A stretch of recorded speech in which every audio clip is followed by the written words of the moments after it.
కారం రంగు రుచితో ఉంటుంది. ఆచి మిరపపొడి అదరగొట్టే కారం రంగు రుచి. ముందుకు కొనసాగుతూ ఉన్నాయి. గణేష్ విగ్రహాల నిమజ్జనంతో అటు ట్యాంక్ బండ్ పరిసరాల్లో కూడా సందడి వాతావరణం కల్పిస్తోంది. అలాగే ఇటు చార్మినార్ వద్ద కూడా సందడి వాతావరణం నెలకొంది. అనేక రకాలైనటువంటి గణనాథులు ఈ నవరాత్రులు పూజలు అందుకున్న తర్వాత గంగమ్మ ఒడికి చేరుకునేందుకు సిద్ధమవుతున్నారు. చార్మినార్ వద్ద ఎటువంటి పరిస్థితి నెలకొంది, ఎంత కోలాహలం నెలకొంది, పూర్తి అప్డేట్ మా ప్రతినిధి రాధాకృష్ణ లైవ్ లో అందిస్తారు. రాధాకృష్ణ, చార్మినార్ వద్ద ఎటువంటి పరిస్థితి ఉంది, ఎంతవరకు నిమజ్జనాలు పూర్తవుతున్నాయి? నల్లి ఉదయం నుండి కూడా పూర్తిగా ప్రశాంతంగా ఉన్న చార్మినార్ ప్రాంతం ఇప్పుడు ఒక్కసారిగా సందడిగా మారిపోయింది. భక్తులందరూ కూడా గణనాథులను చూడడానికి ఒకవైపు రావడం, అదే సమయంలో గణనాథులు కూడా వినాయక సాగర్ వైపు వెళ్లేందుకు భారీగా చేరుకోవడం జరుగుతుంది.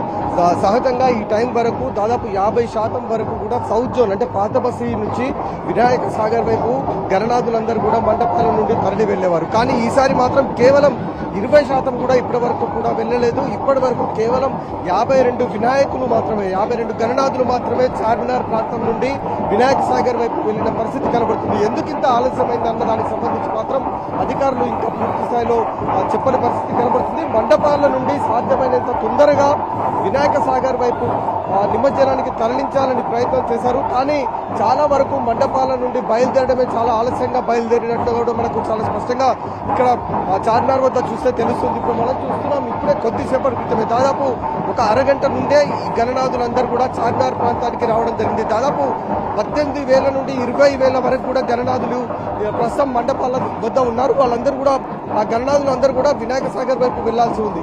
ఈసారి మాత్రం చాలా ఆలస్యం అయ్యే అవకాశం కనబడుతుంది. ఎందుకంటే ప్రధానంగా ఖైరతాబాద్ గణనాథుడికి సంబంధించిన రావడం అంటే ఆ గణనాథుడు బయటికి రావడం కొంత ఆలస్యం కావడంతో మిగతా మండపాల నుండి గణనాథులు తరలి వెళ్లడం అనేది చాలా ఆలస్యంగా ప్రారంభం కావడం జరిగింది.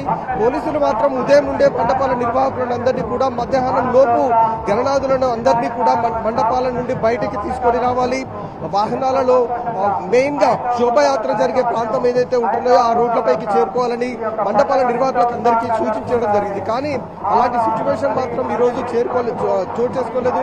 మధ్యాహ్నం 2 గంటల అయినా కూడా ఒక్క గణనాథుడు కూడా చార్మినార్ ప్రాంతానికి రాని సిచ్యువేషనే చోటు చేసుకోవడం జరిగింది. దాదాపు 3:30 తర్వాతనే గణనాథులు ఒక్కొక్కటి చార్మినార్ చెంతకు రావడం అనేది మనకు కనబడుతూ రావడం జరిగింది. కాబట్టి ఈసారి కొంత ఆలస్యం అయ్యే అవకాశం అయితే మనకు కనబడుతుంది. మరొక వైపు రేపు గ్రహణం ఉందని చెప్తున్నారు. ఈ లోపే మొత్తం కూడా గణనాథులందరూ కూడా నిమజ్జనం చేయాలని ఒకవైపు మండప నిర్వాహకులు భావించినప్పటికీ ప్రస్తుతం ఉన్న నేపథ్యంలో ప్రస్తుతం ఇక్కడ ఉన్న సిచ్యువేషన్ చూస్తే మాత్రం చాలా వరకు ఆలస్యం అయ్యే అవకాశం అయితే మనకు కనబడుతుంది. బాలాపూర్ గణనాథులు మాత్రం 4 గంటల ప్రాంతంలోనే చార్మినార్ ప్రాంతం నుండి వెళ్ళిపోవడం అయితే జరిగింది.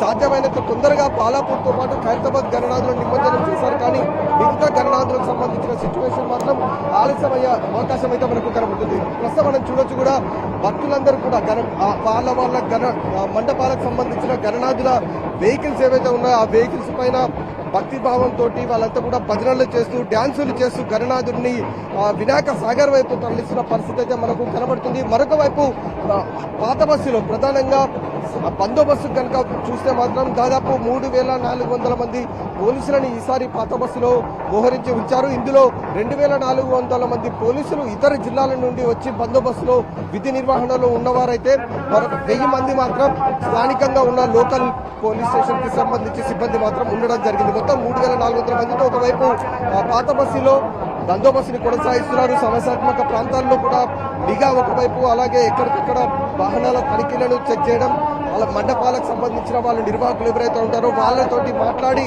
సాఫీగా సజావుగా నిమజ్జనానికి తరలి వెళ్లేలాగా అధికారులు ఒకవైపు, అలాగే భాగ్యనగర్ గణేష్ ఉత్సవ సమితికి సంబంధించిన సభ్యులైతే ఏర్పాట్లు చేయడం జరిగింది.